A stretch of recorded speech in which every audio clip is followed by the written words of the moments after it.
awalo Dakar Washington Kitchen moo ngi leen di nuyu fansi xarit yi ak mbokk yi ñu may envoyé message vraiment di kontaan si channel bi ak gis njariñ li mu am. tey nag ñu ngi leen indil benn thé boo xamante ni wax dëgg yàlla baax na ci wàññi sa cholestérol bu fekkee da nga amee tension ak wàññi sa poids ay njariñam daal wax dëgg yàlla bari na. am nañ fi dute mooy sexaw am fi nebeday xam naa ñi moom ñu bari dañ koy utiliser di ko toggee cere mbuum mais bu baax a baax la ci yaram boo ko defee tee.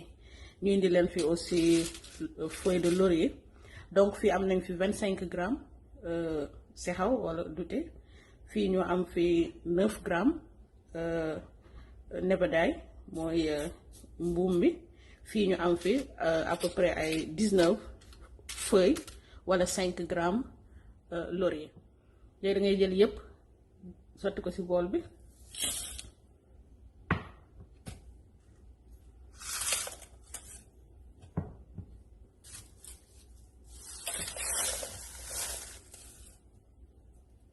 nga raxas ko ak ndox. léegi raxas nañu sexaw bi Kinkèliba ak nebeday ak feuille de laurier ba mu set. léegi dañ ciy yokk à peu près 2 litres d'eau 2 litres d'eau.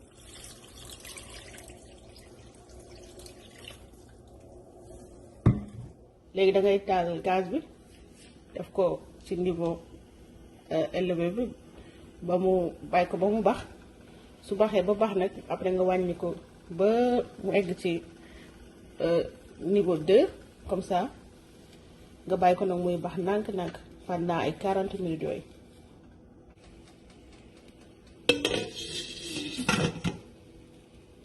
léegi nag comme dute bi commencé naa bax ni dangay wàññi gaz bi ndànk bàyyi ko muy bax à peu près kon ma wax loolu ay 40 minutes. léegi nag dute bi pare na bàyyi nañ ko 40 minutes muy bax ndànk-ndànk dinañ koy xel ci kopp bi. may utiliser en général kuddu yu ndaw yi rek yi nattee ak seggukaay.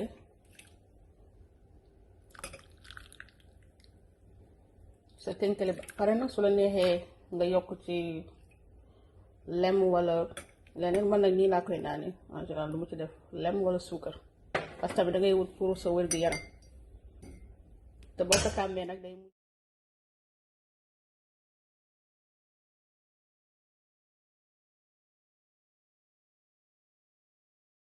Thank you for watching. Stay tuned for more great video.